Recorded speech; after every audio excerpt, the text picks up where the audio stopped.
वैष्णव जन तो तेन कहिए जे पीड़ पराई जाने रे पर दुखे उपकार करे तो मन अभिमान नो याने रे वैष्णव जन तो। வணக்கம். உங்கள் அனைவரையும் மறுபடியும் இந்த புத்தக அறிமுக நிகழ்வில் சந்திப்பதில் மகிழ்ச்சி அடைகிறேன். கிட்டத்தட்ட ஓராண்டு ஆகிவிட்டது என்று நினைக்கிறேன். நான் முந்தைய அறிமுகம் செய்து ரெவல்யூஷனரி காந்தி அப்படின்னு பன்னாலால் தாஸ் குப்தாவுடைய நூலை அறிமுகம் செய்தேன். அதற்கு பிறகு கிட்டத்தட்ட ஓராண்டுக்கு பிறகு மறுபடியும் இதே குழுமத்தில் இன்னொரு புத்தகத்தோடு வருவதில் மிகுந்த மகிழ்ச்சியாக இருக்கிறது. இப்படியான ஒரு தொடர் நிகழ்ச்சியை வார வாரம் விடாது நடத்தி கொண்டிருக்கிற ஒருங்கிணைப்பாளர்களுக்கு, குறிப்பாக சரவணனுக்கு வாழ்த்துகளும் நன்றியும். இன்றைக்கு the Cambridge companion to Gandhi அப்படிங்கிற ஒரு தொகுப்பு நூலை அறிமுகப்படுத்தலாம் என்று இருக்கிறேன். Judith M Brown, Anthony Parel ஆகிய இருவராலும் இந்த நூல் தொகுக்கப்பட்டிருக்கிறது. இருவருமே காந்தியை குறித்த மிக முக்கியமான பல ஆக்கங்களை எழுதிய அறிஞர்கள். இந்த நூலில் இவர்கள் இருவர் அல்லாமல் மேலும் பலரும் பங்களித்து 12 கட்டுரைகள் இருக்கின்றன. காந்தியுடைய வாழ்க்கையையும் சிந்தனையையும் நம்மீதான தாக்கத்தையும் பல்வேறு கோணங்களில் இக்கட்டுரைகள் காண்கின்றன. கட்டுரைகளை எழுதிய அனைவருமே பல்கலைக்கழக பேராசிரியர்களாக இருக்கிறார்கள். பெரும்பாலும் காந்திய இயக்கங்களில் ஈடுபட்ட அனுபவம் இல்லாதவர்கள் என்றே சொல்லலாம். எனவே கொஞ்சம் தியரிட்டிக்கலாக, கோட்பாட்டு ரீதியாக காந்தியை அணுகுகிறார்கள். இம்முறையில் உள்ள பல சாதகங்களும் பாதகங்களும் இந்நூலில் நாம் காணலாம்.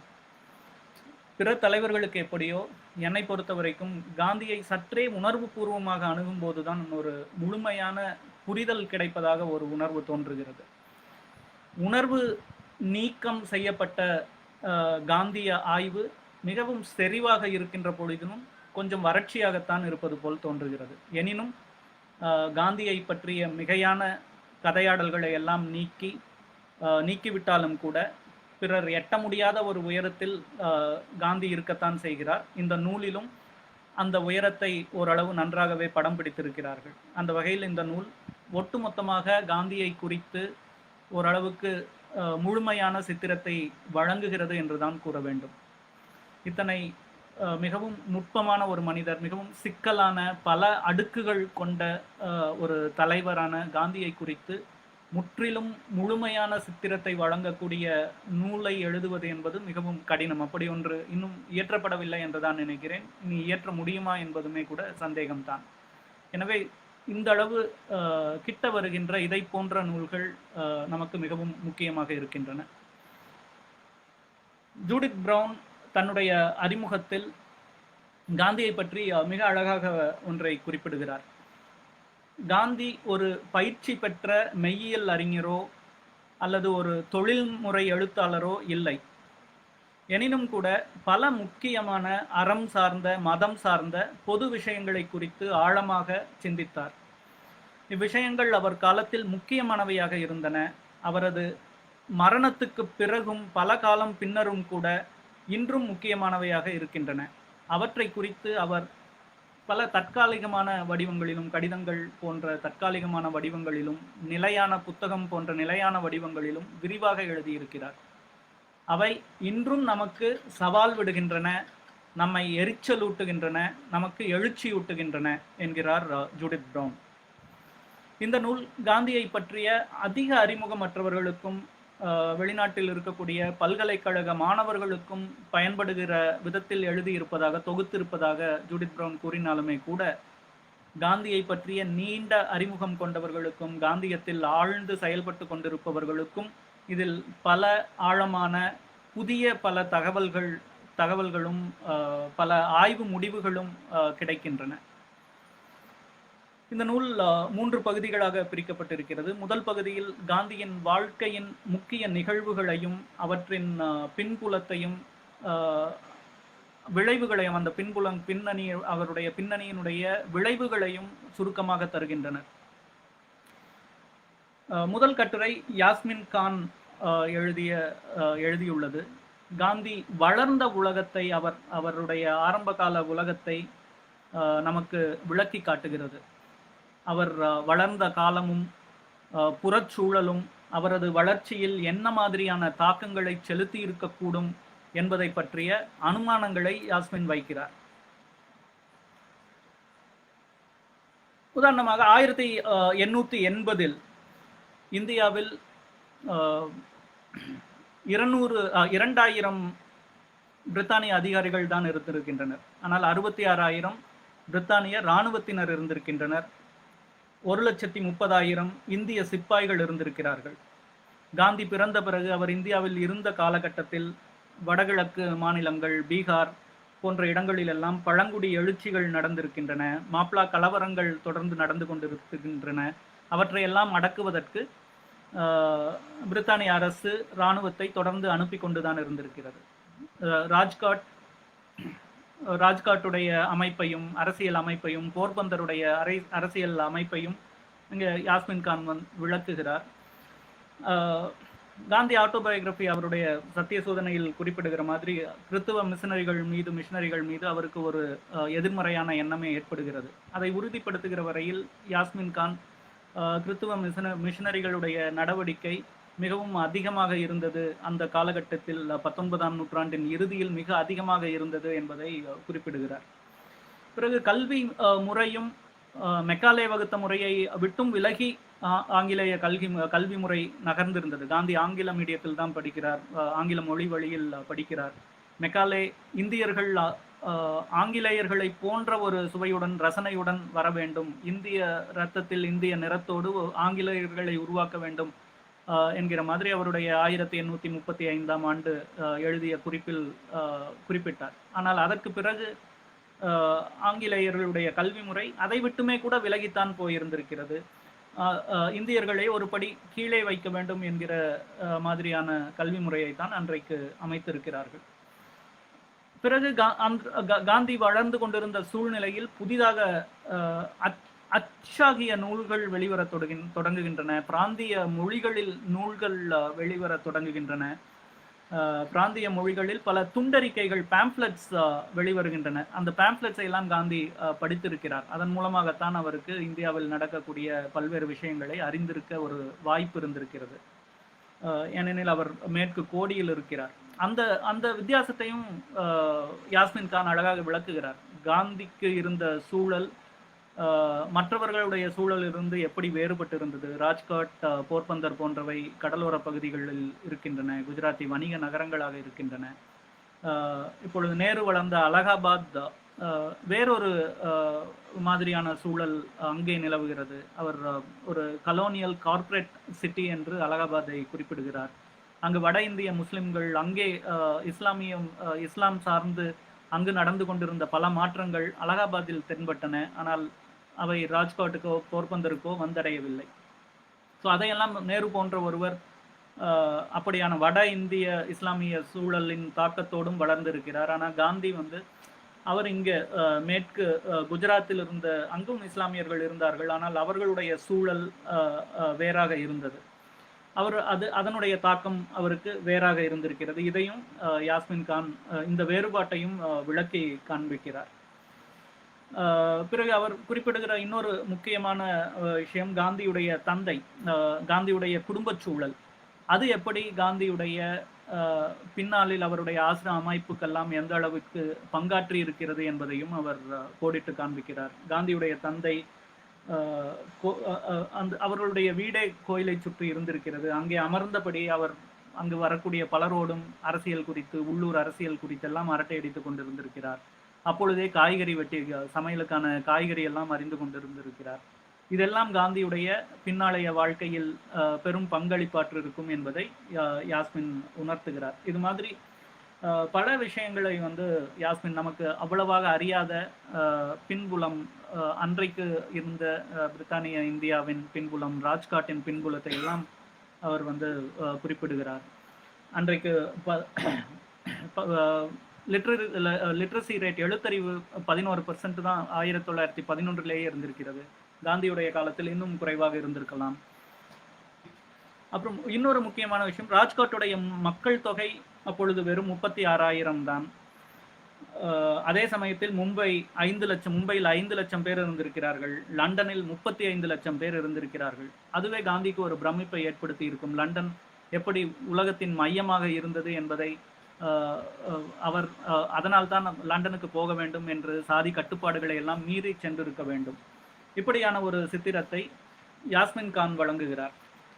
அதற்கு பிறகு தென்னாப்பிரிக்காவில் காந்தி எப்படி உருவாகிறார், தென்னாப்பிரிக்கா காந்தியை எப்படி உருவாக்குகிறது என்பதை பற்றி ஜொனாதன் ஹிஸ்லாப் என்ற தென்னாப்பிரிக்க பேராசிரியர் விளக்குகிறார்.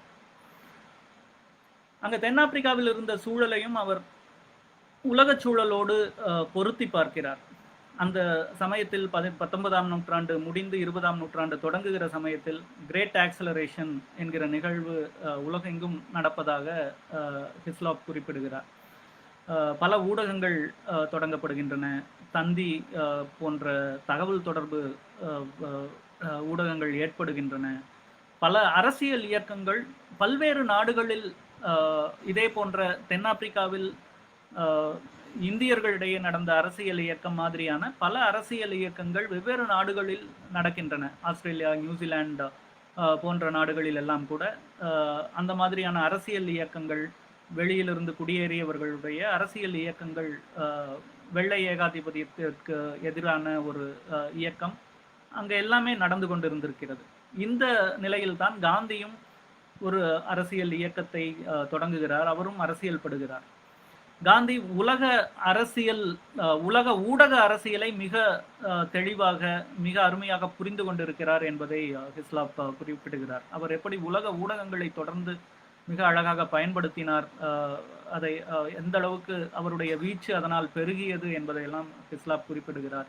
அவருடைய போராட்டங்களை லண்டன் டைம்ஸ் போன்ற பத்திரிகைகள் தொடர்ந்து அவர் வந்து அதை கவர் பண்ணி வந்திருக்காங்க. இந்தியாவிலும் பல பத்திரிகைகள் காந்தியினுடைய நடவடிக்கைகளை பற்றி எழுதி வந்திருக்கின்றன.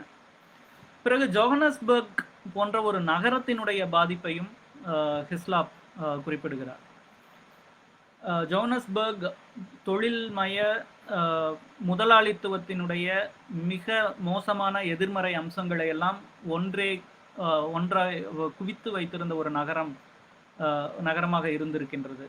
ஆனால் அது மிகவும் காஸ்மோபாலிட்டனாகவும் இருந்திருக்கிறது. பல்வேறு தேசத்தை சார்ந்தவர்கள், பல மதங்களை சார்ந்தவர்கள் ஜோஹனஸ்பர்கில் இருந்திருக்கிறார்கள். ஆப்பிரிக்கர்கள், நேட்டிவ் ஆப்பிரிக்கன்ஸ், போயர்கள், சீனர்கள், இந்தியர்கள் என்று பலரும் ஜோஹனஸ்பர்கில் இருந்திருக்கிறார்கள். அது ஒரு வேற எங்கும் கிடைத்திருக்க முடியாத ஒரு சூழலை காந்திக்கு வழங்கி இருந்திருக்கிறது. ஜோஹனஸ்பர்கில் அவருக்கு நிகழ்ந்த இன்னொரு முக்கியமான ஒரு நிகழ்வு, தியோசாபிக்கல் குரூப் அங்கே இருந்திருக்கிறது. லண்டனிலேயே அவர் தியோசாபிக்கல் சொசைட்டியோடு சின்ன ஈடுபாடு கொண்டு இருந்தாலும், மேனிபெசன்ட் போன்றவர்களை அங்கே சந்தித்திருந்தாலும் கூட, ஜோஹனஸ்பர்கில் இருந்த தியோசாபிக்கல் சொசைட்டி மூலமாகத்தான் அவர் போலக், கெலன்பேக் போன்ற அவருடைய மிக நெருக்கமான நண்பர்களை, கூட்டாளிகளை சந்தித்திருக்கிறார். பிறகு தென்னாப்பிரிக்காவில் அவர் போயர் போராகட்டும், ஜூலு போராகட்டும், அதில் எல்லாம் பங்கெடுத்த பிறகு 1906 இங்கிலாந்தில் லிபரல் அரசாங்கம் ஏற்படுகிறது. அவர்களுக்கு போயர்களை நாம் ரொம்ப மோசமாக நடத்தி இருக்கிறோம் என்கிற எண்ணம் ஏற்படவே, அந்த குற்ற உணர்வால் அவர்கள் ஒரு ரெப்ரசன்டேட்டிவான அரசாங்கத்தை, ரெப்ரசன்டேட்டிவ் கவர்மெண்ட்டை ஏற்படுத்துகிறார்கள். அதன் மூலமாக போயர்களுக்கு அதிகாரம் செல்கிறது. அப்படித்தான் ஸ்மட்ஸ் போன்றவர்கள் முக்கியமான இடங்களுக்கு வந்து சேர்கிறார்கள். அதன் விளைவாக பல்வேறு மோதல்கள் நடக்கின்றன. அவற்றை நான் இங்கே விரிவாக கூற வேண்டியதில்லை. ஹிஸ்லாப் ஹிந்த் ஸ்வராஜை காந்தி இந்திய சுவராஜ்யத்தை காந்தி எழுதுவதற்கு இன்னொரு முக்கியமான காரணமாக சொல்வது அவர் ஹிந்த் ஸ்வராஜை மிக கடுமையாக விமர்சிக்கிறார். அது ஹிந்த் ஸ்வராஜ் ஒரு ஹைப்பர் போல் என்றே கூறுகிறார். இங்கிலாந்துக்கு சென்று அங்கு நடந்த பேச்சுவார்த்தைகளில் தோல்வியடைந்ததால் அந்த விரக்தியில் தான் மேற்கத்திய பண்பாட்டினை மிக கடுமையாக ஹிந்த் ஸ்வராஜில் விமர்சிக்கிறார் என்று ஹிஸ்லாப் கருதுகிறார். பிறகு த கிரேட் மார்ச் நடக்கிற பொழுது காந்தியுடைய வாழ்க்கையில் ஒரு மிக முக்கியமான திருப்பம் ஏற்படுகிறது. அதை ஹிஸ்லாப் மிக கவனமாக கோடிட்டு காண்பிக்கிறார். அதுவரை பெரும்பாலும் இந்திய வணிகர்களோடும் நடுத்தர வர்க்க மக்களோடும் செயல்பட்டு கொண்டிருந்த காந்தி, ஒரு பூர்ஷ்வாவாக இருந்த காந்தி திடீரென்று ஒரு தொழிலாளர் வர்க்க தலைவராக மாறுகிறார். அது அவரை கூட எதிர்பாராத ஒரு திடீர் திருப்பமாகத்தான் அமைந்தது. ஆனால் அதை மிக ஒரு தேர்ச்சியுடன் கையாண்டு அந்த யாத்திரையை நடத்தி அவர் அதில் வெற்றி பெறுகிறார். அதில் சிறை சென்றாலும் பிறகு அங்கு நடந்த பல்வேறு அரசியல் நுட்பங்களை ஹிஸ்லாப் காண்பிக்கிறார். பொதுவாக இந்திய வரலாற்று ஆய்வாளர்கள் அதிகம் கவனிக்காத ஒரு விஷயம் என்று அவர் அந்த ரயில்வே தொழிலாளர்களுடைய வேலை நிறுத்தத்தை குறிப்பிடுகிறார். வெள்ளை ஊழியர்கள் தொழிலாளர்கள் வேலை நிறுத்தத்தில் சென்ற பொழுது காந்தி ஒரு பெருந்தன்மையுடன் தனது போராட்டத்தை நிறுத்தி கொண்டார் என்பதாகத்தான் பொதுவாக நாம் புரிந்து கொண்டிருக்கிறோம். காந்தியுமே கூட அப்படித்தான் அதை முன்வைத்திருக்கிறார். ஆனால் ஹிஸ்லாப் அது ஒரு மிகப்பெரிய ஆயுதமாக அவருக்கு அமைந்தது. அந்த போராட்டத்தின் போது தன்னுடைய போராட்டத்தை நிறுத்தி கொண்டது ஸ்மட்ஸுடனான பேச்சுவார்த்தையை தொடர்வதற்கும் அதில் பல சலுகைகளை பெறுவதற்கும் அவருக்கு மிகவும் அனுகூலமாக இருந்தது என்று குறிப்பிடுகிறார். அதை காந்தி மிக ஒரு அரசியல் நுட்பத்துடன் அந்த போராட்டத்திலிருந்து பின்வாங்குவதை பயன்படுத்தி கொண்டார் என்று ஹிஸ்லாப் குறிப்பிடுகிறார். அதுக்கு பிறகு இது பூரண வெற்றியா, காந்தியுடைய கோரிக்கைகளில் பூரண வெற்றியா என்று பார்த்தால் அதையும் நாம் அதிகம் பேசுவதில்லை. அதுல காந்திக்கு பாதி வெற்றி தான் கிடைத்திருக்கிறது. இந்த 3 பவுண்ட் வரி விலக்கப்பட்டிருக்கிறது, திருமணங்கள் அங்கீகரிக்கப்பட்டிருக்கின்றன, இந்திய திருமணங்கள், இந்துக்கள் முஸ்லிம்களின் இந்திய திருமணங்கள் அங்கீகரிக்கப்பட்டிருக்கின்றன. ஆனால் இந்தியாவிலிருந்து பெருமளவு குடியேற்றம் நிறுத்தப்பட்டது. மாநிலங்களுக்கு இடையேயான குடியேற்றமும் அங்கே நிறுத்தப்பட்டது. அந்த வகையில் இதை ஒரு முழுமையான வெற்றியாக கருத முடியாது. எனினும் அது ஒரு அரசியல் காரணங்களுக்காக முழுமையான வெற்றியாக இல்லாவிட்டாலும் அது ஒரு மிக புதுமையான ஒரு ஆயுதத்தை உலகுக்கு கொடுத்த வகையில் அது ஒரு மிகப்பெரிய வெற்றியாகத்தான் நாம் எடுத்துக்கொள்கிறோம். அதுக்கு பிறகு ஜூடித் பிரவுன் ஒரு கட்டுரை எழுதியிருக்கிறார். காந்தி எப்படி ஒரு தேசிய தலைவராக உருவெடுத்திருக்கிறார் என்பதை ஜூடித் பிரவுன் அதில் சித்தரித்து செல்கிறார். அதில் பெரும்பாலும் நமக்கு அறிந்த சம்பவங்களாகத்தான் இருக்கின்றன. அதிகம் அதற்குள் செல்ல விரும்பவில்லை. முக்கியமாக காந்தி சுயராஜ்யம் என்பதை சிறு சமூகங்களின் அடிப்படையிலான ஒரு தற்சார்பு சார்ந்த சிறு சமூகங்கள் அவற்றினுடைய சுயாட்சியைத்தான் சுயராஜ்யம் என்று கொள்வதாக ஜூடித் பிரவுன் காட்டுகிறார். ஒரு இடைக்கால நடவடிக்கையாகத்தான் அவர் பார்லிமெண்டரி டெமோக்ரஸி, பாராளுமன்ற ஜனநாயகத்தை ஏற்றுக்கொள்கிறார் என்று ஜூடித் பிரவுன் குறிப்பிடுகிறார். பிறகு ஒத்துழையாமையை பற்றி பேசுகிற பொழுது பிரித்தானிய அரசாங்கம் இந்தியர்களின் ஒத்துழைப்பை நம்பி ஒத்துழைப்பை சார்ந்து இயங்கி கொண்டிருக்கக்கூடிய ஒரு அரசாங்கம். அத்தகைய ஒரு சூழலில் ஒத்துழையாமையை கொண்டு வருவது ஒரு மிகப்பெரிய ஒரு மாஸ்டர் ஸ்ட்ரோக் என்று தான் ஜூடித் பிரவுன் சொல்கிறார். ஏன்னா இந்தியர்களுடைய ஒத்துழைப்பின்றி இங்கு ஒரு அணுவும் அசையாது. அந்த நம்ம முன்னால் பார்த்த எண்ணிக்கைகள் எல்லாம் கூட அதைத்தான் காண்பிக்கின்றன. அதனால் ஒத்துழையாமை ஒரு மிகப்பெரிய ஆயுதமாக காந்தியால் பயன்படுத்த முடிந்தது என்பதையும் அவர் கூறுகிறார். பிறகு காந்தியை கூறியது மாதிரி காங்கிரஸை சேர்ந்த மற்றவர்கள் சத்தியாகிரகத்தையோ அகிம்சையோ ஒரு வாழ்க்கை முறையாக, ஒரு நம்பிக்கை சார்ந்த ஒன்றாக ஏற்றுக்கொள்ளாமல் ஒரு அரசியல் யுக்தியாகத்தான் மற்றவர்கள் ஏற்றுக்கொண்டார்கள் என்பதையும் ஜூடித் பிரவுன் குறிப்பிட தவறவில்லை.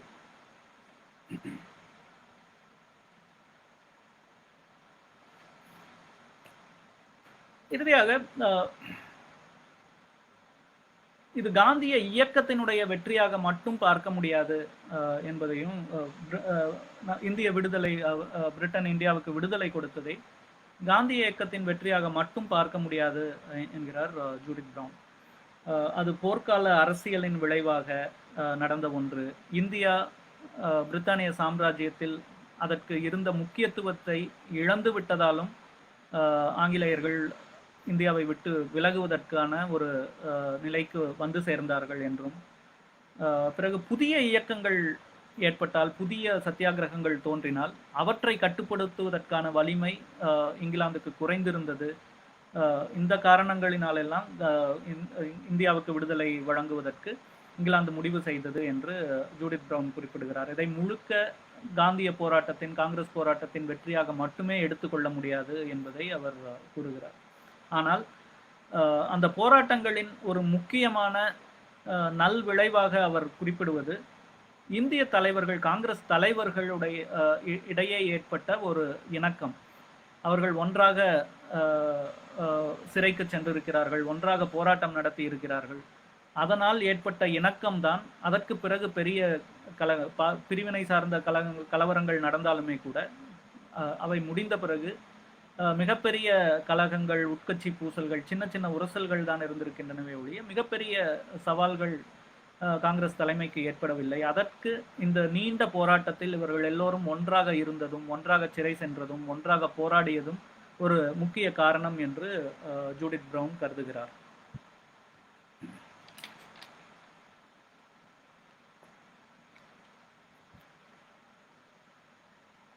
பிறகு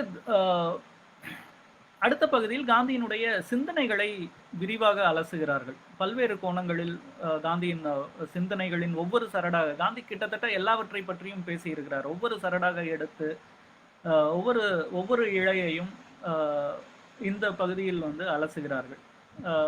ட்ரிதிப் சுருத் காந்தியுடைய எழுத்துக்களை ஒட்டுமொத்தமாக பார்க்கிறார். அவருடைய முக்கியமான ஆக்கங்களை, படைப்புகளை இணைக்கக்கூடிய சரடு என்ன என்பதை ட்ரிதிப் சுஹ்ருத் முன்வைக்கிறார். ட்ரிதிப் சுஹ்ருத் ஒரு முக்கியமான காந்திய சிந்தனையாளர்.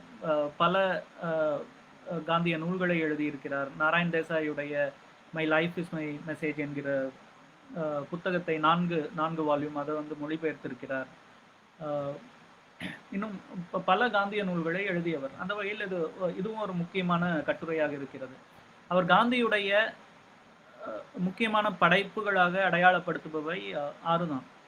ஹிந்த் ஸ்வராஜ், சத்திய சோதனை, தென்னாப்பிரிக்காவில் சத்தியாகிரகம், 11 விரதங்கள், ஆசிரம விரதங்கள், ஏர்வடா மந்திரிலிருந்து எழுதக்கூடிய அந்த நூல், பிறகு கன்ஸ்ட்ரக்டிவ் ப்ரோக்ராம். இதில் கன்ஸ்ட்ரக்டிவ் ப்ரோக்ராம் மட்டும்தான் ஆங்கிலத்தில் எழுதப்பட்ட நூல். மற்றவை எல்லாமே மூலம் குஜராத்தியில் தான் இருந்திருக்கிறது.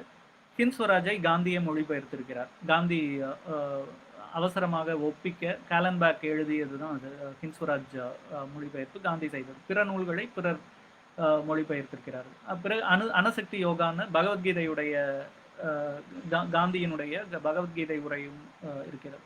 இந்த நூல்கள் தான் காந்தியுடைய மைய நூல்களாக ட்ரிதிப் சுஹ்ருத் அடையாளப்படுத்துகிறார். ஹிந்த் ஸ்வராஜை பற்றி பேசுகிற பொழுது அவர் ஹிந்த் ஸ்வராஜ் என்பது இந்தியாவுக்கு மட்டுமன்றி இங்கிலாந்துக்கும் விமோசனம் தரக்கூடிய ஒரு நூல் என்றுதான் அவர் ஹிந்த் ஸ்வராஜை அடையாளப்படுத்துகிறார். பிறகு பகவத்கீதையை காந்தி அணுசக்தி யோகா என்றுதான் பகவத்கீதையை அவர் குறிப்பிடுகிறார். அதாவது ஆசையற்ற, பற்றற்ற ஒரு செயல்பாட்டை முன்வைப்பதாகத்தான் அவர் பகவத்கீதையை நோக்குகிறார். ராட்டையில் நூற்றலையே கூட அவர் சூத்திர யக்ஞா, ராட்டையில் நூற்கிற யாகம் அல்ல சுற்றுகிற யாகம் என்று குறிப்பிடுகிறார். இன்னொரு சுவாரஸ்யமான சம்பவத்தையும் சுஹ்ருத் தெரிவிக்கிறார்.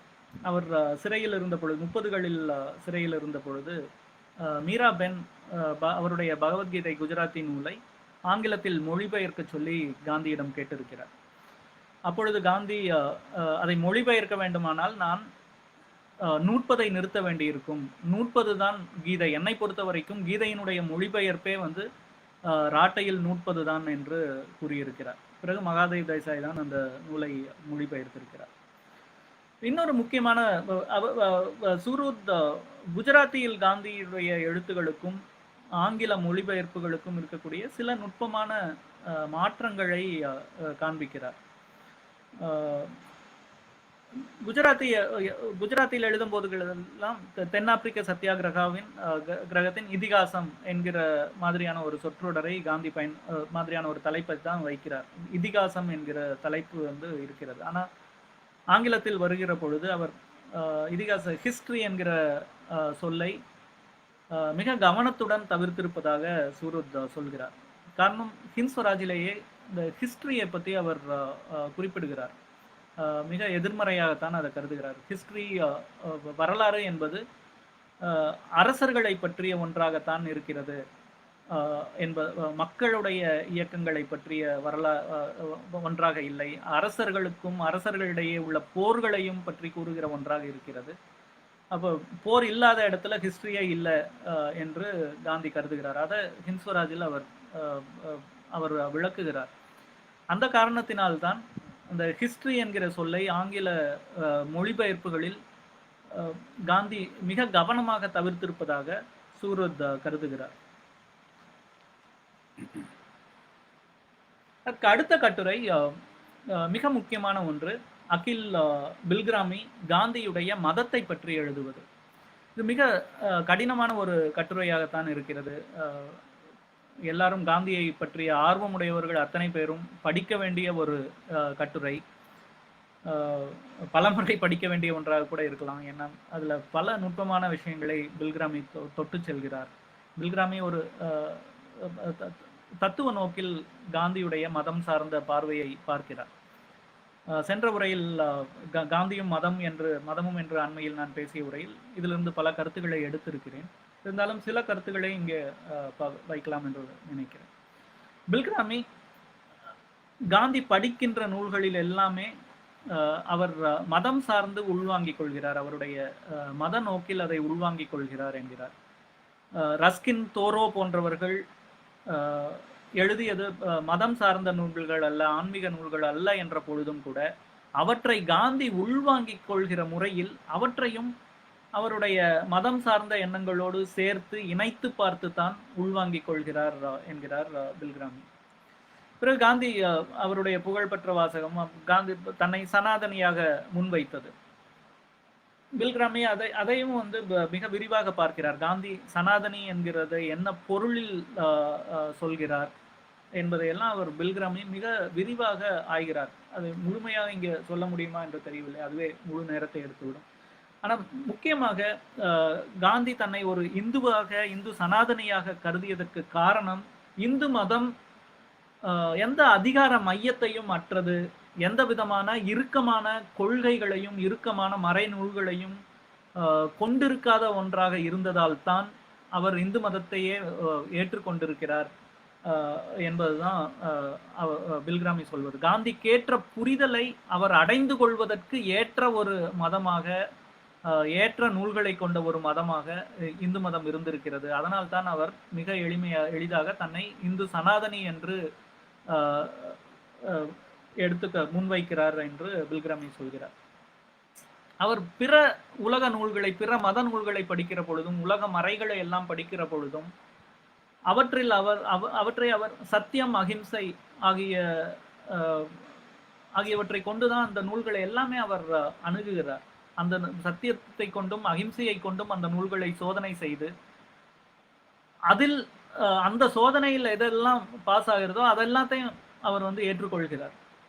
அவர் பொதுவாக அந்த நூலில் இருக்கக்கூடிய உணர்வை, அந்த நூலின் ஆன்மாவை தான் அடைகிறாரே ஒழிய அதை அப்படியே எழுத்துக்கு எழுத்து அதை எடுத்துக்கொள்வதில்லை. he looks at the spirit of the text instead of the letter. அதை வந்து பில்கிராமி பல உதாரணங்களோடு காண்பிக்கிறார். பிறகு காந்தி சொல்கிற இன்னும் முக்கியமான ஒன்றும், இந்து மறை நூல்களில் எல்லாவற்றையும் ஏற்க வேண்டியதில்லை, அறத்துக்கு புறம்பானவற்றை நிராகரித்து விடலாம் என்றும் அவர் வந்து காந்தி சொல்வதையும் பில்கிராமி வந்து ரொம்ப ஹைலைட் பண்ணி காமிக்கிறார். காந்தி அரசியலில் மதத்தை கலந்தாரா அப்படிங்கிறதையும் பில்கிராமி உள்ளே சென்று பார்க்கிற போது மதமற்ற அரசியல் என்ற ஒன்றே கிடையாது என்றுதான் காந்தியுடைய கருத்து. ஆன்மீகம் சார்ந்த மதம் சார்ந்த ஒரு அரசியலை தான் காந்தி எப்போதும் முன்வைத்திருக்கிறார். அரசியலும் மதமும் வெவ்வேறாகவே அவருக்கு தெரியவில்லை என்றும் அவர் கூறுகிறார். சனாதனிகளுக்கு ஒரு முறை கூறுகிற பொழுது அவர் சனாதனி தலித் விவகாரத்தில் சனாதனிகளோடு அவருக்கு ஏற்பட்ட விவாதங்களின் பொழுது அவர்களுக்கு அவர் இது நீங்கள் அரசியல் விளையாட்டு என்று நினைக்கிறீர்கள், இது முழுக்க முழுக்க மதம் சார்ந்தது, சமயம் சார்ந்தது என்று அவர்களுக்கு தெளிவுபடுத்துகிறார். பிறகு மதம் என்பது காந்தியை பொறுத்தவரை கொள்கை சார்ந்ததாக இல்லாமல் அனுபவம் சார்ந்ததாக இருக்க வேண்டும் என்று காந்தி கருதி இருக்கிறார். அதனால்தான் அவர் பல உண்மைகளுக்கு வாய்ப்பு இருப்பதாக எப்பொழுதும் கூறுகிறார். ஒவ்வொருவரும் அவரவருடைய அனுபவங்கள் சார்ந்து அவரவர்களுடைய உண்மையை அடைந்து கொள்ள முடியும் என்பதை எப்பொழுதும் காந்தி நம்பி இருக்கிறார். அதை பில்கிராமி மிக விரிவாக ஆராய்கிறார். when I choose for myself, I choose for everyone என்றும் கூறுகிறார். எனக்கான உண்மையை நான் தேர்ந்தெடுக்கிற பொழுது அது எல்லாருக்கும் பொதுவானதாகத்தான் நான் முன்வைக்கிறேன், அது எல்லாருக்குமானதாகத்தான் தேர்ந்தெடுக்கிறேன் என்பதையும் காந்தி கருதுவதாக பில்கிராமி சொல்கிறார். ஆனா பிறருக்கு கொள்கை வகுக்காமல், இது மற்றவர்களிடம் இருந்து காந்தி எங்கே வேறுபடுகிறார் என்றால், பிறருக்கு தான் கண்ட உண்மைகளின் வாயிலாக கொள்கை வகுக்காமல் அவர் பிறருக்கு உதாரணமாக மட்டுமே இருக்கிறார். ஒரு மிகச்சிறந்த ஒரு உதாரணமாக தன்னை முன்வைப்பதின் மூலமாக மட்டுமே தான் கண்ட உண்மையை பிறருக்கு கடத்த நினைக்கிறார் காந்தி என்பதுதான் பில்கிராமியுடைய முக்கியமான ஒரு புரிதலாக இருக்கிறது. அதே போல காந்தி அகிம்சை, வன்முறை இவை சார்ந்த சிந்தனைகளின் பொழுது அது புற வெளிப்பாடுகளில் மட்டும் அகிம்சை இருந்தால் போதாது என்பதை ஜூடித் பிரவுன் சொன்னது போலவே பில்கிராமியும் அதைத்தான் கூறுகிறார். வெறும் புற வெளிப்பாடில் அகிம்சை இருந்தால் மட்டும் போதாது, மன தூய்மை வேண்டும் என்பது காந்தியுடைய ஒரு மிக முக்கியமான ஒரு நம்பிக்கையாக இருந்திருக்கிறது. பிரம்மச்சரியம் போன்ற அவருடைய சோதனைகளிலும் அதைத்தான் அவர் முன்வைக்கிறார். அது வெறும் பாலியல் சார்ந்த ஒன்றாக இல்லாமல் அவருடைய ஒட்டுமொத்த அரசியல், மதம் எல்லாவற்றையும் இணைக்கக்கூடிய ஒன்றாகத்தான் அவர் பிரம்மச்சரியம் போன்றவற்றை கூட கருதி இருக்கிறார். ஆனா பில்கிராமியை தடுமாறுகிற ஒரு இடம் சாதி சார்ந்தது. காந்தி சாதிகளை ஏற்றுக்கொள்வது ஏன் என்பதை பில்கிராமி விளக்குகிறார். வர்ணங்களையோ ஆரம்பத்தில் சாதிகளை சொல்லிக் கொண்டிருந்த சாதிகள் என்கிறார், வர்ணம் என்கிறார். அதை ஏன் ஏற்றுக்கொள்கிறார் என்பதை பில்கிராமி ரொம்ப விரிவாகவே ஆராய்ச்சி செய்கிறார். அதை பில்கிராமி ஏற்றுக்கொள்ளாத பொழுதும் காந்தியை புரிந்து கொள்வதற்கு, காந்தியை விளங்கிக் கொள்வதற்கு அது ஒரு முக்கியமான ஒரு கருவியாக முன்வைக்கிறார். காந்தி சாதிகளை அல்லது வர்ணங்களை ஏற்றுக்கொள்கிற பொழுதும் வர்ணம் அடக்குமுறைகளை நிராகரிக்கிறார். எல்லாமே சமம் என்றுதான் சொல்கிறார். அதற்கு பிறகு ஒரு பண்பாட்டை ஒட்டுமொத்தமாக புரட்டி போட்டு ஒட்டுமொத்தமாக நிராகரிப்பதற்கான உரிமை தமக்கு இல்லை என்பதை காந்தி கருதுகிறார். அதைத்தான் அவர் மத மாற்றத்திற்கு எதிரான வாதமாகவும் வைக்கிறார்.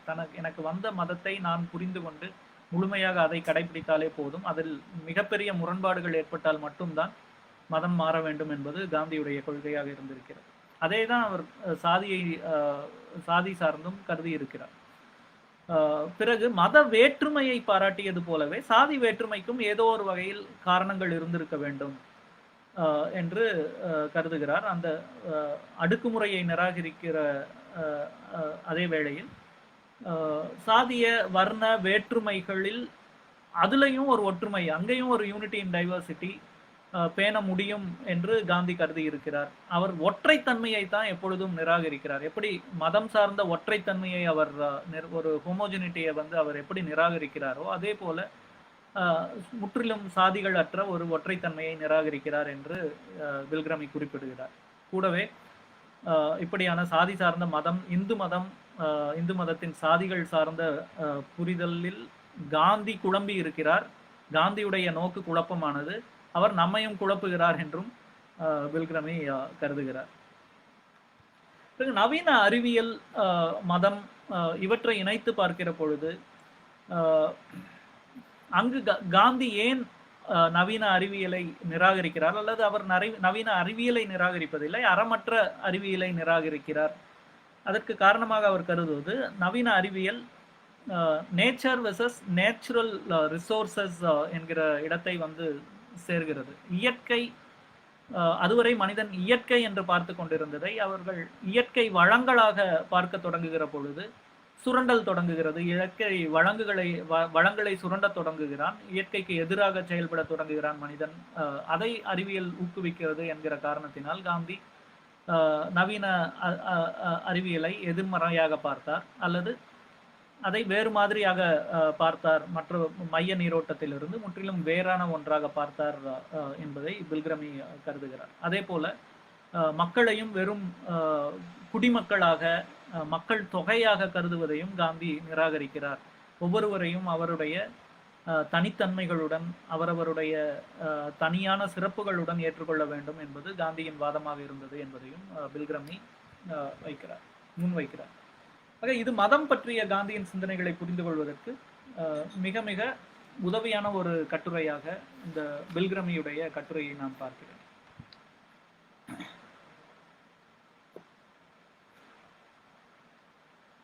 அதற்கு பிறகு ரொனால்ட் டெர்ஷக் என்பவர் கான்ஃப்ளிக்ட் அண்ட் நான் வயலன்ஸ், மோதல்களை பற்றி, மோதல்களும் அகிம்சையும் என்கிற தலைப்பில் ஒரு கட்டுரை எழுதியிருக்கிறார். அதுல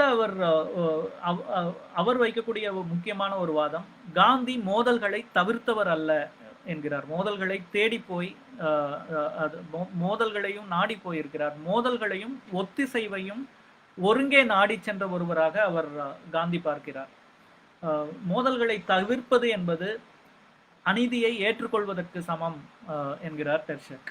அதை வந்து காந்தி முற்றிலும் நிராகரிக்கிறார். காந்தியை எதிர்ப்பது, அநீதியை எதிர்ப்பது என்பது காந்தியுடைய மிக முக்கியமான ஒரு செயல்பாடாக இருந்திருக்கிறது. அநீதியை எதிர்க்காமல் இருப்பது, அது பல சமயங்களில் பாசிபிஸ்ட், அமைதிவாதம் பேசுகிறவர்கள் மீது வைக்கப்படுகிற குற்றச்சாட்டு, அவர்கள் அநீதியை எதிர்க்காமல் இருக்கிறார்கள் என்பது. அதை காந்தியை அந்த வகையில் நாம் ஒரு அமைதிவாதம் பேசக்கூடிய ஒருவராக கருத முடியாது. அவர் எல்லா வகையிலும் ஆயுதம் கொண்டு வன்முறையாலாவது அநீதியை எதிர்க்க வேண்டும் என்று கருதியவர் தான். அவர் அகிம்சையை முன்வைக்கிற பொழுதும் அநீதியை கண்டுகொள்ளாமல் இருப்பதற்கு வன்முறையால் எதிர்ப்பது மேலானது என்றுதான் அவர் கருதினார். ஆனா அவர் முன்வைத்த ஆயுதம் அகிம்சையாக இருந்தது. அப்பொழுது அநீதியை எந்த நிலையிலும் அநீதியை எதிர்ப்பதற்கு அந்த மோதலை நாடி சென்று அதை களைவதற்கு செயல்பட்ட ஒருவராக காந்தியை டெர்ஷக் பார்க்கிறார். பிறகு கொடுங்கோல் ஆட்சியினுடைய சட்டங்களை மீறுவது எப்படி தனது கடமை என்று காந்தி முன்வைத்தார் என்பதையும் இவர் வந்து மிகவும் உயர்வாக கூறுகிறார். அது இன்றைக்கும் நாம் வந்து முக்கியமாக கருத வேண்டிய ஒன்று. மிக மோசமான ஒரு அரசாங்கம் வகுக்கக்கூடிய சட்டங்களை மீற வேண்டியது அந்த அரசுக்கு உண்மையாக, நாட்டுக்கு உண்மையாக இருக்கக்கூடிய குடிமக்களின் ஒரு கடமை என்பதை பல்வேறு சமயங்களில் காந்தி கருதி இருக்கிறார். அந்த தேச துரோக குற்றங்களை எல்லாம் அவர் வந்து மிக மகிழ்ச்சியுடன் ஏற்றுக்கொண்டதற்கு காரணம் கொடுங்கோல் ஆட்சியின் சட்டங்களை மீறுவது குடிமக்களுடைய கடமை என்று அவர் கருதியதுதான். பிறகு இன்னொரு முக்கியமான காந்தி ஆய்வாளரான தாமஸ் வெப்பர் காந்தியுடைய பொருளாதார கருத்துக்களை பற்றி கூறியிருக்கிறார். தாமஸ் வெப்பர் காந்தியுடைய பொருளாதார கொள்கைகளை, அவருடைய பொருளாதார கொள்கைகளின் 2 இழைகளையும் வெப்பர் விரிவாக ஆய்கிறார். ஒரு இழையில் ட்ரஸ்டிஷிப் மாடல் இருக்கு, அறங்காவலர் முறை. இன்னொரு இழையில் சின்ன சின்ன சமூகங்களாக தற்சார்பான கிராமங்கள், சிறு சமூகங்கள் சார்ந்த, அவற்றின் தற்சார்பு, அவற்றினுடைய சுயாட்சி சார்ந்த காந்தியுடைய கருத்துகள். இந்த 2 இழைகளையும் வெப்பர் தொடர்ந்து சென்று பார்க்கிறார். இதுல போன வாரம் தான் பொருளாதாரம் பற்றி பேசினோம். அந்த கிட்டத்தட்ட அதே கருத்துக்களை தான் வெப்பர் முன்வைக்கிறார். ஆனா முக்கியமா இன்னொன்று நாம பார்க்க வேண்டியது, காந்தி அறங்காவலர் முறை என்று சொல்கிற பொழுது அறங்காவலர் முறையில் செயல்படாதவர்கள் இருக்கிற பொழுது அவர்களுக்கு எதிராகவும் ஒத்துழையாமை செய்ய வேண்டும் என்கிறதையும் காந்தி கருதுகிறார். அதை நாம் பெரும்பாலும் முன்வைப்பதில்லை. ட்ரஸ்டீஸாக செயல்படாதவர்களுக்கு எதிராக ஒத்துழையாமை செய்ய வேண்டும், அவர்களோடு ஒத்துழைக்க கூடாது என்பதையும் காந்தி முன்வைக்கிறார். பிறகு அந்த ட்ரஸ்டிஷிப் செயல்படாத பொழுது சட்டம் இயற்றுவதன் மூலமாகவும் அதை செயல்பட வைக்க வேண்டும் என்பதையும் காந்தி முன்வைப்பதாக வெப்பர் கூறுகிறார்.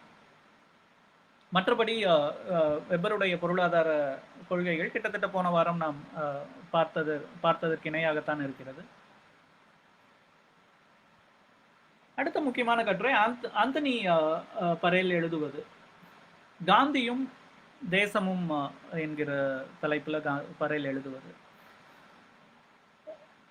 இதுல காந்தி ஒரு நவீன மாடர்ன் ஸ்டேட்டை, ஒரு நேஷன் ஸ்டேட்டை ஏற்றுக்கொண்ட ஒருவராக, தேசம் என்கிற கருதுகோளை ஏற்றுக்கொண்ட ஒருவராகத்தான் பரேல் பார்க்கிறார். அதில் எனக்கு சில விமர்சனங்கள் இருக்கின்றன. ஆரம்பத்தில் காந்தி ஒரு அடிமை நாட்டில் இருக்கிற பொழுது முன்னர் ஜூடித் பிரவுன் சொன்னது மாதிரி அதை ஒரு இடைக்கால ஏற்பாடாக பார்த்தாரோ என்பதுதான் என்னுடைய புரிதலாக இருக்கிறது. ஆனால் காந்தியுடைய சுயராஜ்யம் என்பது தேசம் என்கிற அமைப்பை தாண்டிய ஒன்றாக இருந்திருக்கலாம். தேசம் என்கிற ஒரு அமைப்பை அவர் இடைக்கால ஏற்பாடாக பார்த்தார் என்பது என்னுடைய புரிதலாக இருக்கிறது. ஆனால் ஆந்தனி பரேல் அவரும் மிக முக்கியமான காந்தி அறிஞர், ஹிந்த் ஸ்வராஜுக்கு உரை எழுதியவர். அவர் காந்தி நேஷன் ஸ்டேட்டை முழுமையாக ஏற்றுக்கொள்கிறார் என்பது தான் அவர் பரேல் குறிப்பிடுகிறார்.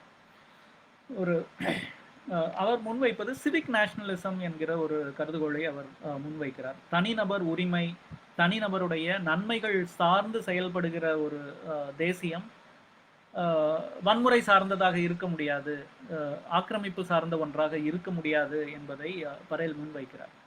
இது டால்ஸ்டாய் போன்றவர்களுடைய கருத்துக்கும் கொஞ்சம் எதிராகத்தான் இருக்கிறது. டால்ஸ்டாய் எந்த வகையான தேசியமும் வன்முறைக்குத்தான் இட்டு செல்லும் என்பதுதான் டால்ஸ்டாய், தாகூர் போன்றவர்களுடைய கருத்தாக இருந்திருக்கிறது.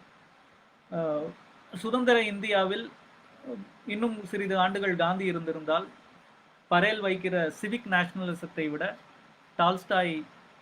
டால்ஸ்டாய்க்கு தான் நெருக்கமாக சென்றிருப்பார் என்பது என்னுடைய அனுமானமாக இருக்கிறது. ஆனால் பரேல் வேறு முக்கியமான கருத்துக்களையும் சொல்கிறார். மதச்சார்பின்மை சார்ந்து காந்தி பேசுபவை.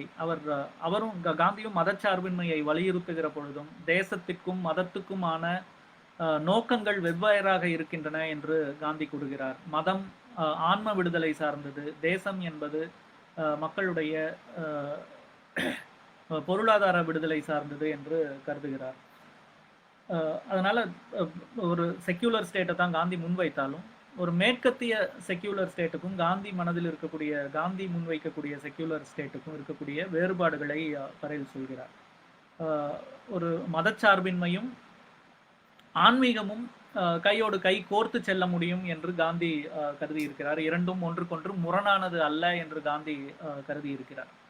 ஆனால் அந்த செக்யூலர் ஸ்டேட்டை காந்தி முன்வைத்த அந்த மதச்சார்பின்மையை எதிர்த்தவர்கள் யார் என்பதில் இருக்கக்கூடிய நகைமுரணையும் பரேல் சுட்டி காட்டுகிறார். முக்கியமாக காந்தியுடைய மதச்சார்பின்மை சார்ந்த தேசத்தை எதிர்த்தவர்கள் 2 பேர். ஜின்னா, அவர் இஸ்லாமியராக இருந்த பொழுதும் பெரிதாக ஒரு ஆச்சாரமான முஸ்லிம் என்று சொல்ல முடியாது. அவர் மதத்தை கடைபிடித்தவர் அல்ல பெரும்பாலான சமயங்களில். மற்றவர் சாவர்கர், அவரை நாத்திய இந்து பிராமணர் என்று தான் பரேல் சொல்கிறார். ஸோ இவங்க 2 பேரும் தான் மதச்சார்பின்மையை எதிர்த்த முக்கியமானவர்கள். அதில் இருக்கக்கூடிய ஒரு நகைமுரணை பரேல் சுட்டி காண்பிக்கிறார். அதற்கு பிறகு அவர் காந்தி முழுமுற்றாக அகிம்சையை முன்வைக்கிற பொழுதும் காவல்துறையினுடைய தேவையையும் இராணுவத்தினுடைய தேவையையும் ஏற்றுக்கொண்டார் என்று பரேல் சொல்கிறார். அதற்கான சான்றுகளையும் காந்தியுடைய எழுத்தில் காணலாம். காந்தியை படிக்கிற பொழுது இருக்கக்கூடிய சிக்கல் இதுதான். அவர் ஒவ்வொரு காலகட்டத்தில் ஒவ்வொன்றை சொல்லி இருக்கிறார். அந்தந்த சூழலுக்கு ஏற்ப சில விஷயங்களை சொல்கிறார். நடைமுறை சிக்கல்களை சந்திப்பதற்காக சில விஷயங்களை ஏற்றுக்கொள்கிறார். அதுல எதை அவருடைய நடைமுறை சார்ந்த கொள்கை என்று எடுத்துக்கொள்வது, எதை அவருடைய உண்மையான கொள்கை என்று எடுத்துக்கொள்வது என்பதில் இது மாதிரியான சில விஷயங்களில் ஒரு சிக்கல் இருக்கத்தான் செய்கிறது. இங்கே பல சமயங்களில் காந்தி உள்நாட்டு கலவரங்களை அடக்குவதற்கு காவல்துறையுடைய தேவை இருப்பதாக கூறியிருக்கிறார். அதை பரேல் சுட்டிக்காட்டி காவல்துறையினுடைய தேவையை வலியுறுத்துகிறார். அதே மாதிரி ரைட் டு செல்ஃப் டிஃபென்ஸ், தற்காப்புக்கான ஒரு தேவை ஒவ்வொரு நாட்டுக்கும் இருப்பதாகவும் காந்தி கருதுகிறார் என்று கூறுகிறார். அதற்கு உதாரணமாக அவர் காஷ்மீர் படையெடுப்பின், பாகிஸ்தான் படையெடுப்பின் பொழுது காந்தி அதற்கு இந்திய படைகளை அனுப்புவதற்கு ஒப்புக்கொண்டார் என்பதை உதாரணமாக காண்பிக்கிறார். ஆனால் அதிலேயே கூட காந்தி காஷ்மீரை ஒப்புக்கொள்கிற பொழுதும் அன்றைக்கு இருக்கக்கூடிய நிர்பந்தங்கள், அன்றைக்கு இருக்கக்கூடிய அரசியல் நிலவரம் சார்ந்து அவர் ஒப்புக்கொள்கிற பொழுதும் இது என்னுடைய தலைமையில் நடந்தால் இதை வேறு மாதிரி அணுகி இருப்பேன். அப்துல்லா போன்றவர்களுக்கு அகிம்சையில் முழு நம்பிக்கை கிடையாது, அதனால் அவர்கள் அப்படி செயல்படுகிறார்கள். ஆனால் என்னுடைய தலைமையில் நடந்திருந்தால் நான் வேறு மாதிரி அணுகி இருப்பேன், ஒரு முழுமையான ஒரு அகிம்சை முறையில் அணுகி இருப்பேன் என்பதையும் காந்தி கூறுகிறார். ஆக நான் காந்தியை பயின்ற விதத்தில் அவர் இதை தாண்டி சென்றிருப்பார் என்றுதான் நினைக்கிறேன். சில அரசியல் நிர்பந்தங்களின் காரணமாக உடனடியான ஒரு ஒரு பிராக்மேட்டிக் ரீசன்ஸுக்காக காந்தி இவற்றையெல்லாம் ஏற்றுக்கொண்டு பெரிதாக மறுக்காதிருந்த பொழுதும் இதை தாண்டி முன்னகர்ந்திருப்பார் என்பதற்கான மிக வலுவான காரணங்களை நாம் காந்தியுடைய எழுத்துக்களிலேயே காண முடியும். இன்னும் கூர்ந்து நாம் கவனித்தால் காந்தியுடைய எழுத்துக்களை தொடர்ந்து சென்றால் காண முடியும் என்றுதான் நினைக்கிறேன்.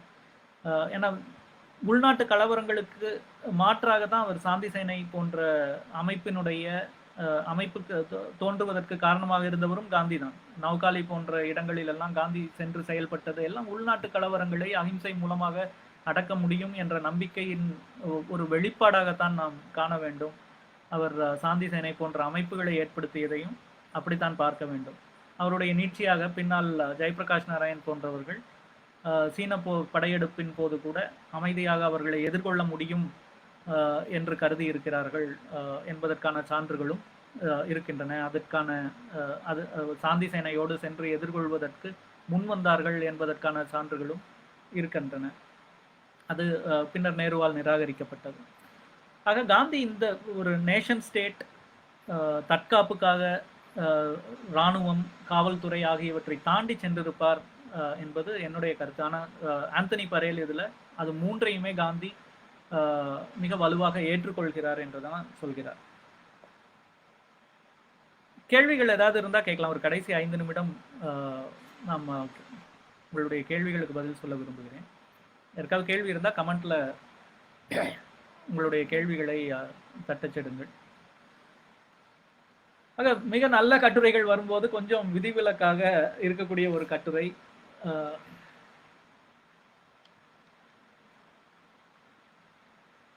தனிகா சர்க்கார் என்பவர் எழுதிய காந்தி அண்ட் சோஷியல் ரிலேஷன்ஸ் பற்றிய ஒரு கட்டுரை. தனிகா சர்க்கார் JNU ஜவஹர்லால் நேரு பல்கலைக்கழகத்தில் பேராசிரியராக இருந்தவர்.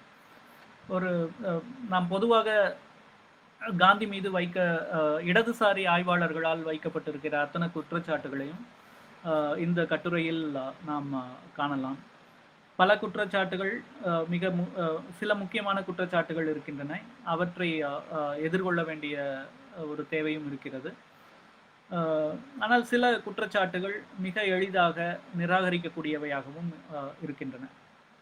உதாரணமாக காந்தி பல இடங்கள்ல இப்போ தனிகா சர்க்காருடைய கட்டுரையை படிக்கிற பொழுது அவர் காந்தியுடைய அரசியலை மட்டும் நிராகரிக்கவில்லை, காந்தி என்கிற மனிதரையே கூட நிராகரிக்கிற மாதிரி தான் இருக்கிறதா. காந்தியுடைய தனிப்பட்ட நியாய உணர்வு, தனிப்பட்ட நேர்மையை சந்தேகிக்கிற விதத்தில் பல குறிப்புகளை, பல கேள்விகளை தனிகா சர்க்கார் எழுதுகிறார். உதாரணமாக அன்டச்சபிலிட்டி பற்றி, தீண்டாமையை பற்றி காந்தி ஹிந்த்ஸ்வராஜில் எதுவுமே 1909 எழுதிய ஹிந்த்ஸ்வராஜில் தீண்டாமையை பற்றி அவர் எதுவுமே குறிப்பிடவில்லை. ஆனால் அவருடைய சுயசரிதை எழுதுகிற பொழுது தீண்டாமைக்கு எதிராக சின்ன வயதிலேயே இருந்ததை பற்றி எழுதியிருக்கிறார் என்றெல்லாம் குறிப்பிடுவது அவருடைய நேர்மையை சந்தேகிக்கிற ஒரு செயலாக இருக்கிறது.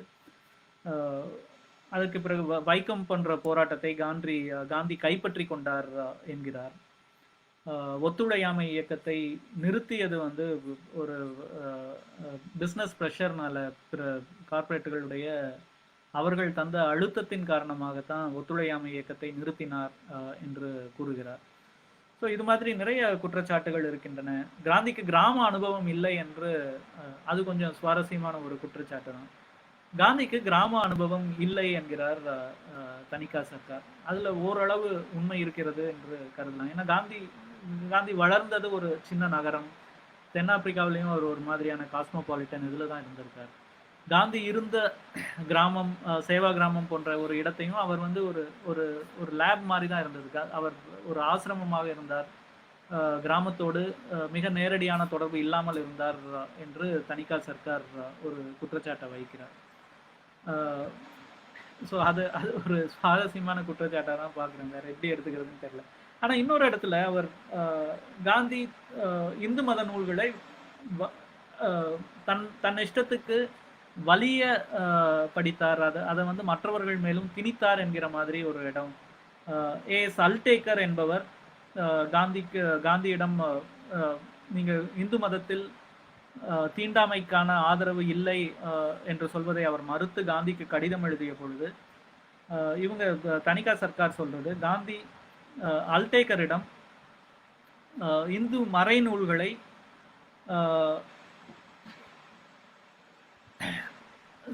தீண்டாமை என்கிற ஒன்றுக்கு எதிராக இருந்த மாதிரி நீங்க மொழிபெயர்த்து கொடுங்கள் என்கிற மாதிரி இவங்க தணிகா சர்க்கார் சொல்றாங்க. He asked to translate the scriptures in such a way so that the pollution will appear as a consequence of external practice and not of birth என்று காந்தி குறிப்பிடுவதாக இவர் சொல்கிறார்.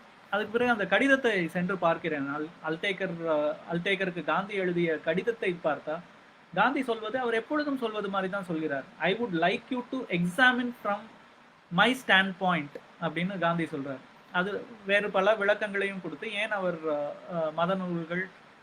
மத நூல்களுடைய ஒரு அங்கீகாரம் தீண்டாமைக்கு இல்லை என்பதை விளக்கிவிட்டு அவர் சொல்வது I would like you to examine this text from my stand point, என்னுடைய நோக்கில் நீங்க அதை ஆராய்ந்து பாருங்கள் என்று சொல்வதை இவங்க அது மாதிரி மொழிபெயர்த்து தாங்கங்கிற மாதிரி எடுத்துக்கிறாங்க. இப்படிதான் காந்தியை மிக எளிதாக எப்படி ஒரு மிஸ்கோட் பண்ணலாம் அப்படிங்கிறதுக்கான மிகச்சிறந்த உதாரணமாகவும் இதை நம்ம பார்க்கலாம். இன்னொரு இடத்துல மகாதேவ் தேசாயே வந்து காந்தியை பத்தி தப்பா சொன்ன மாதிரி எழுதுறாங்க. Mahadev Desai ஓவர்ஹர்ட் Gandhi saying all Harijans will attack join with Muslims and attack Hindus அப்படிங்கிற மாதிரி அவர் சொன்ன கான்டெக்ஸ்ட் வந்து முற்றிலும் வேறாக தான் இருந்திருக்கும் அப்படிங்கிறது நம்ம சொல்லி தெரிய வேண்டியது. இந்த கட்டுரை இதுல எப்படி காந்தியை தவறாக அணுகுகிறார்கள் என்பதற்கு உதாரணமான ஒரு கட்டுரையாக இந்த தொகுப்பில் சேர்க்கப்பட்டிருப்பதாகவே நான் கருதுகிறேன். பிறகு காந்தியை பற்றி இலக்கிய குறிப்புகள், சினிமா, நாடகம், ஓவியங்கள் இவற்றை பற்றியெல்லாம் ஒரு ரொம்ப சுவாரஸ்யமான ஒரு கட்டுரை இருக்கிறது. அதுல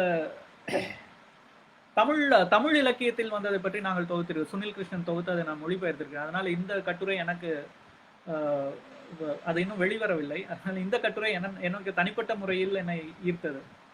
இந்திய அளவில் எப்படி காந்தியை இலக்கியங்களில் முன்வைக்கப்பட்டிருக்கிறார் என்று. ஹரிவன்ஷ் ராய் பச்சன், அமிதாப் பச்சனுடைய தந்தை, இந்தியில மிக முக்கியமான ஒரு கவிஞர். காந்தி இறந்த உடனே 204 கவிதைகள் எழுதியிருக்கிறார் காந்தியை பற்றி.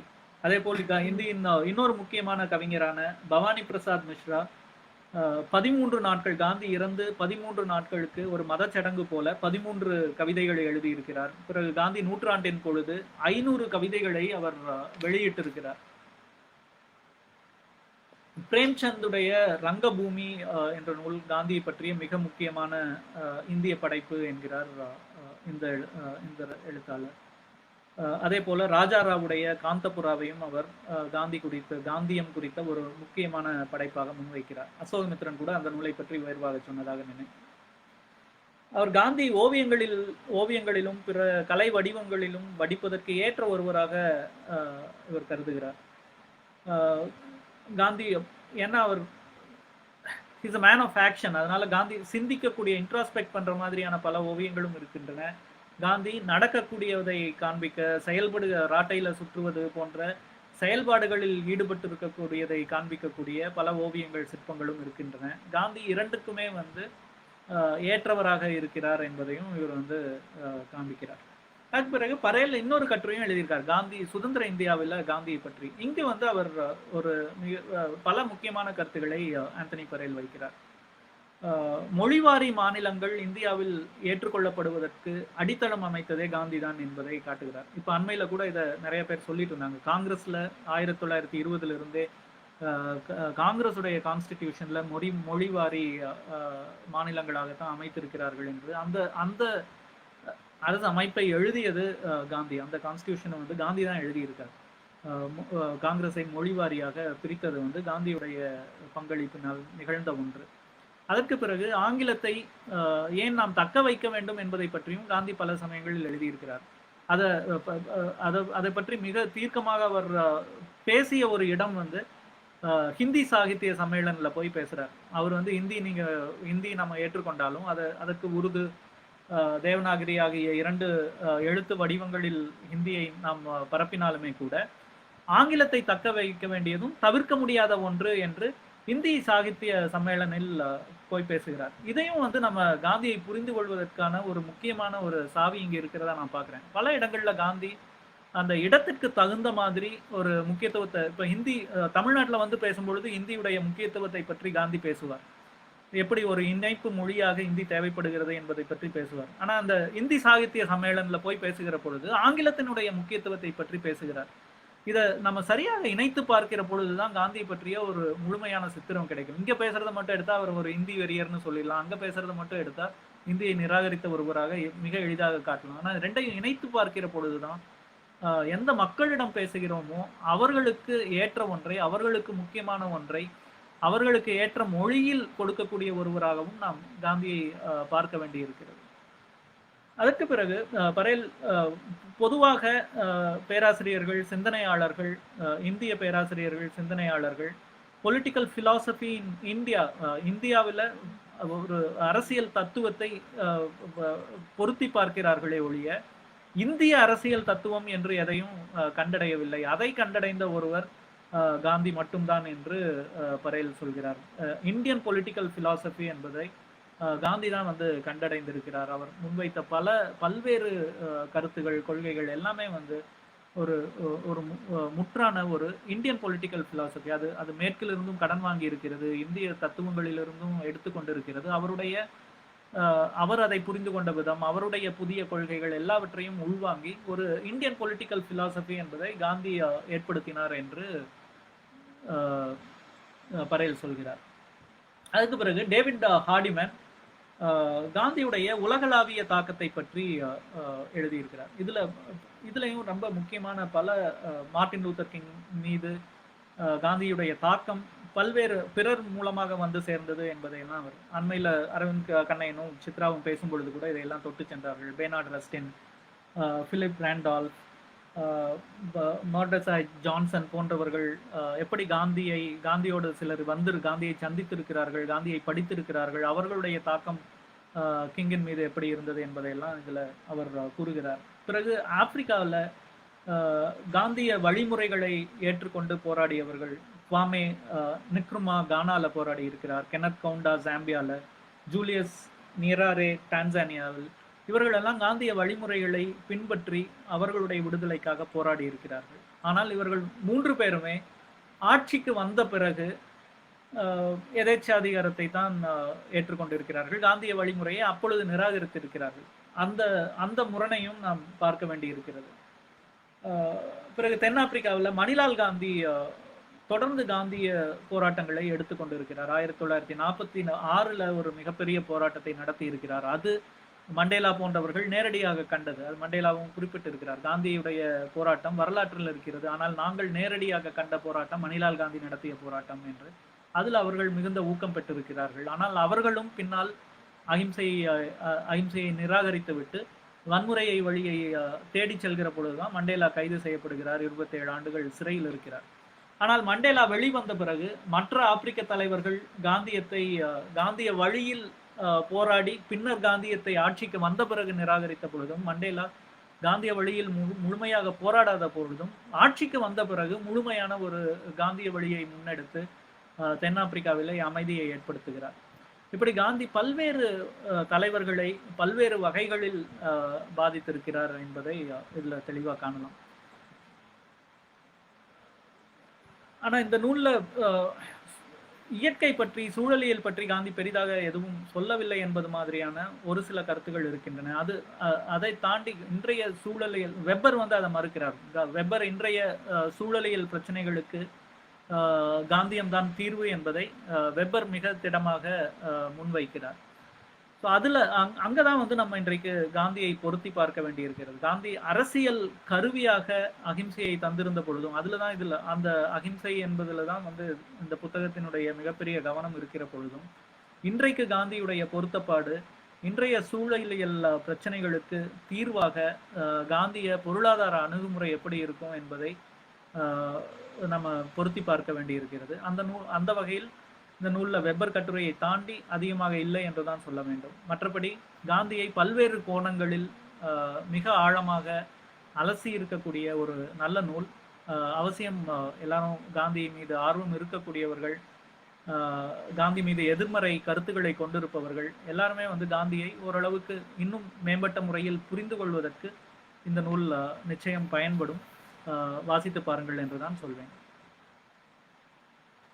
நன்றி. ஒரு மணி நேரம் எல்லாம் பொறுமையாக கவனித்துக் கொண்டிருந்ததுக்கு மிக்க நன்றி. மீண்டும் ஒரு புத்தகத்து அறிமுகத்தை மிக விரைவில் தருவேன் என்று உறுதியளிக்கிறேன். மீண்டும் சந்திப்போம். நன்றி.